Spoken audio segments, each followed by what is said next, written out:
Hey guys, this is GreenMachineSam back with another video, and today, of course, with the draft wrapping up just yesterday, I wanted to go ahead and talk about the Chicago Bears and their draft pick selections because, this is going to be a draft class that could change the future of the Chicago Bears and the landscape of the Chicago Bears. Of course, everybody knows about Caleb Williams and Rome Odunze because those are the two guys I've already talked about in an earlier video.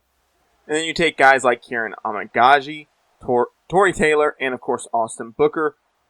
All very good at their positions. Austin Booker is a very long, athletic edge rusher who should be able to develop over time. He had apparently one of the lowest, if not the lowest, play snaps in the entire draft of draft eligible players. Kieran Amagaji could be a good prospect going forward, a good developmental piece, a good swing tackle, a third tackle for us, potentially even kicking into guard at some point. He could play all over. A lot of people said he's a very good physical guy. He has room to develop, but he should be smart. All that fun stuff. Tory Taylor, of course. The one thing that I love that I saw was apparently Caleb Williams texted Tory Taylor after the Bears drafted him, saying, "Don't plan on punting much this year," which is fucking awesome.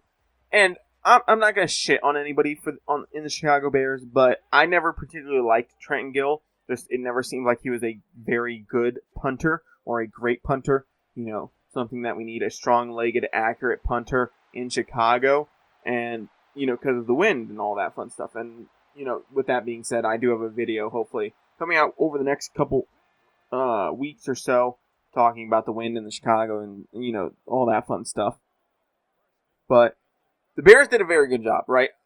Yes, I wish that they would have addressed maybe edge rusher a little bit more. But Ryan Poles had said this going into the draft, right? He didn't think it was a very deep class. He didn't really think it was a draft class with a whole ton of back-end talent. And that was the consensus that I think a lot of NFL draft experts and just experts in general were really spewing, was just the fact that this wasn't a very deep draft class. Which if it's not, you don't want to take too many talent, right? And the one thing that I'm not seeing from a lot of draft NFL experts and stuff is the fact that they're not including the Bears in they had one of the best draft classes.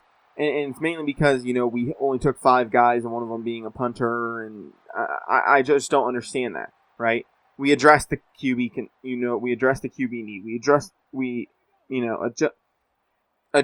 the wide receiver need. We addressed the backup tackle need. We addressed a lot of the stuff that I feel like we needed to get done. Now, yes, I would have liked to see some more D-line help and stuff like that, but I understand if there's not the guys there that they want to take, you can't take somebody that's just not a guy that you think is going to be very good, right?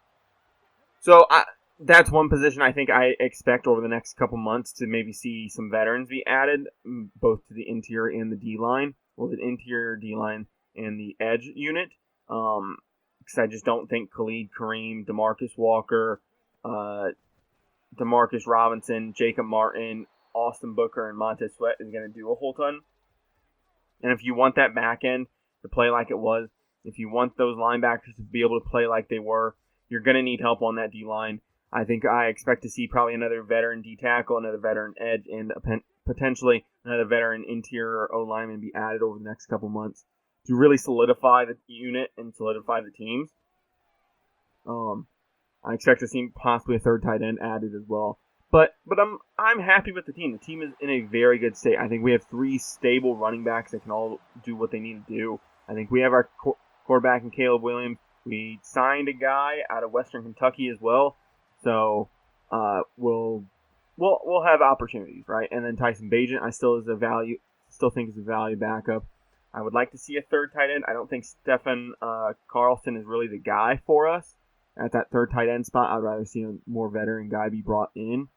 And like I said last year, going into last year's season, if Tyler Scott's not asked to do a whole ton, and if he's the 4th or 5th option, just in the receiving room, I'm not even including the tight ends and the running backs. If he's the 4th or 5th wide receiver on the field, I think he's going to have an excellent opportunity. He's going to be that 4th guy against a 4th string corner or just their 4th string cover guy. So I think we'll have a very good opportunity to see what Tyler Scott brings to the field as well, as long as everybody can stay healthy and Rome Odunze is the guy that we are projecting him to be.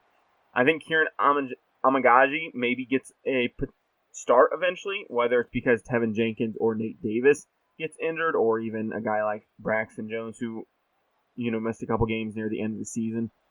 I think he'll get eventually a game or two. Torrey Taylor, I think, is going to beat out Trenton Gill. I just truly think that, as well as with them using a 4th round pick to go get the guy. I think it just makes sense for them to they'll probably bring Trenton Gill into the preseason and stuff, but I wouldn't see him sticking through the preseason. I think with you using a 4th round pick, you're pretty certain on Torrey Taylor. And even if you're not certain, you're probably going to keep him just for the fact that you used that pick on him.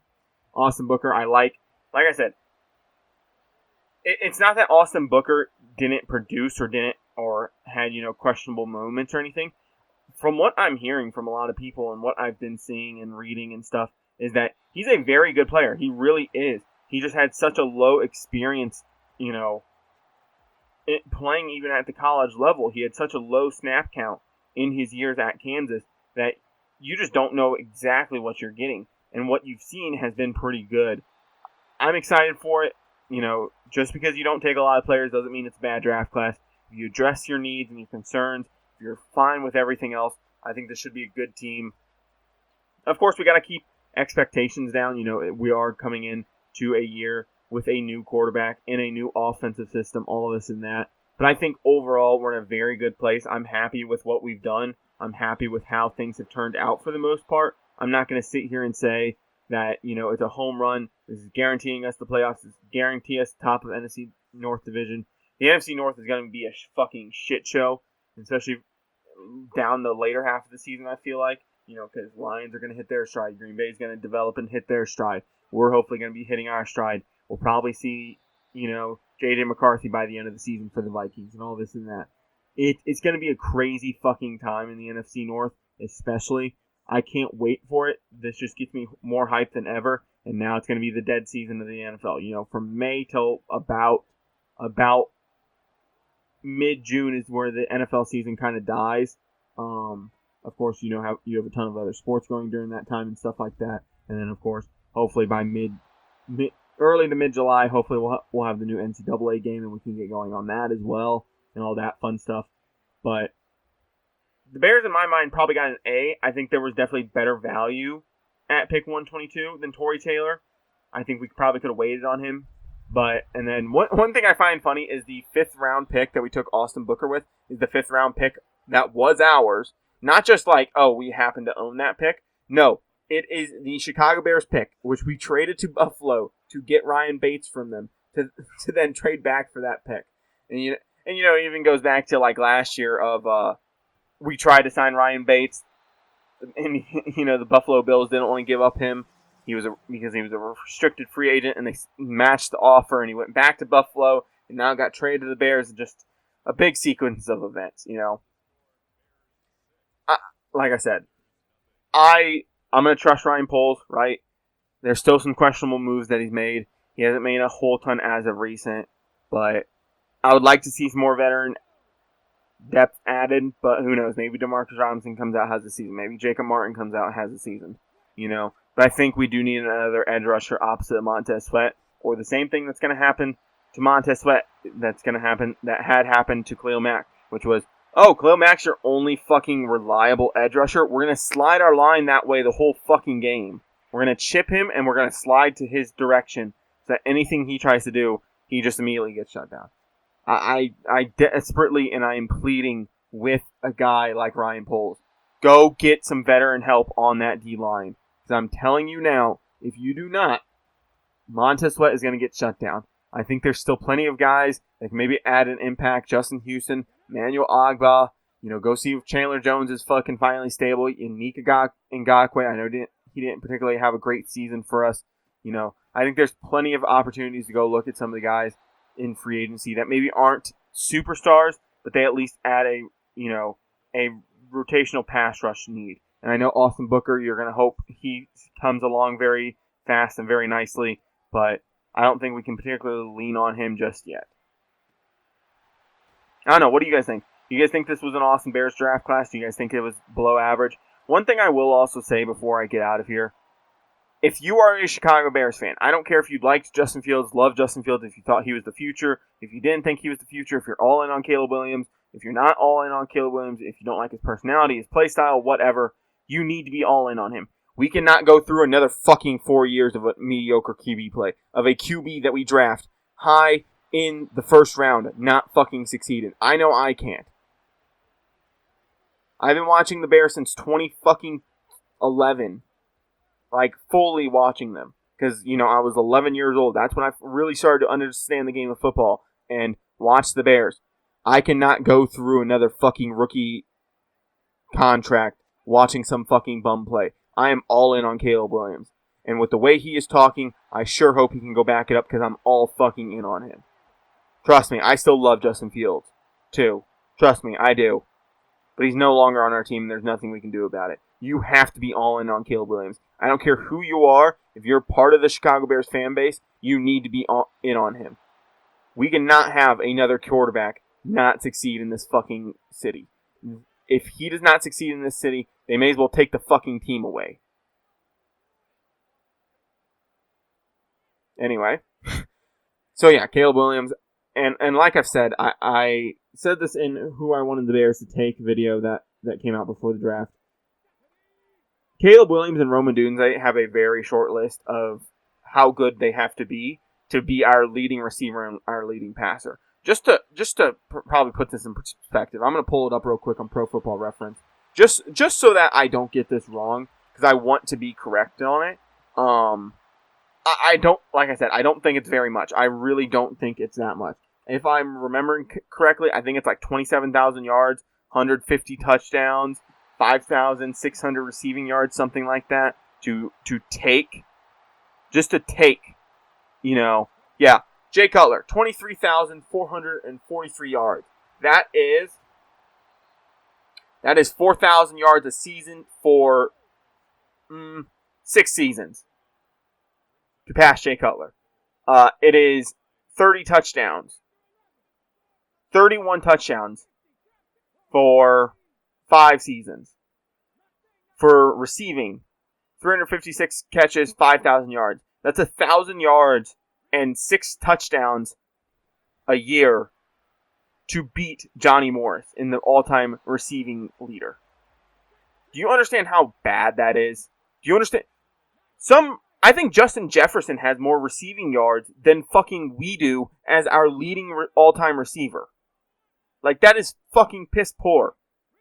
I think Patrick Mahomes has more yards than our top passing leader of all time.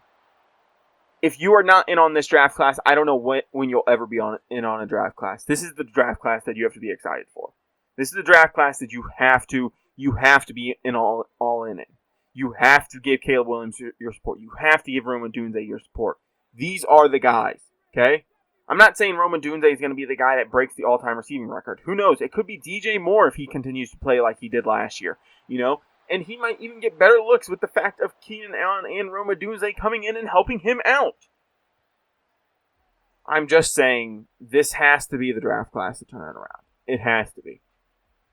I really do hope it is. For my sake, for other Chicago Bears fans' sakes.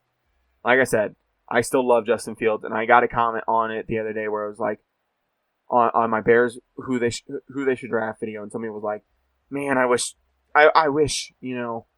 Justin Fields could have this team that they've put together." No, they commented on the Rome Odunze and Caleb Williams Welcome to Chicago video, and they were like, "Man, I wish Justin Fields could have the weapons that Caleb Williams is going to have in his first season."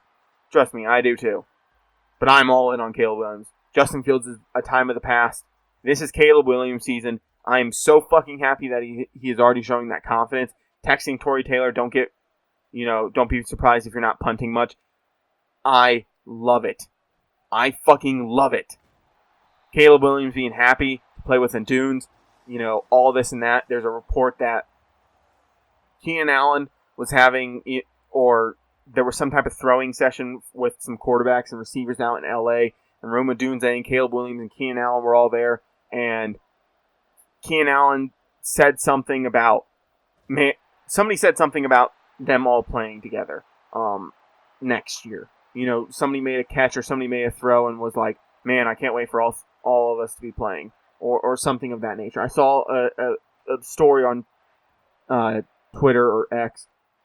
Don't get me wrong, I don't have the full story in front of me. I don't really want to try to pull it up and look through all the shit right now because I know my feed's just going to be filled with draft-related content, and I probably won't be able to find that story, but you have to be all in on Caleb Williams at this point.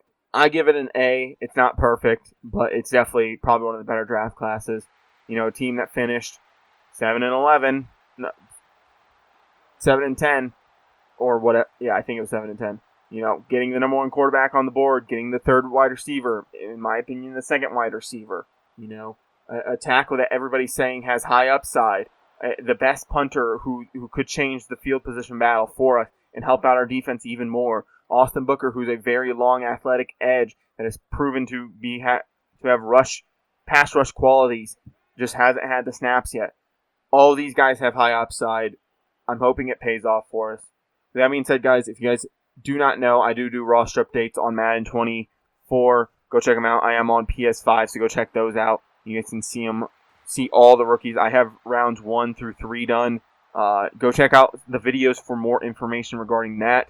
But if you guys enjoy any of this content, whether it's the Bears-related content, the franchise content, the roster updates, or anything else, go check those videos out, and I'll be back with more videos like this in the future. But with that being said, I'm out. Peace. Bear down, pussies.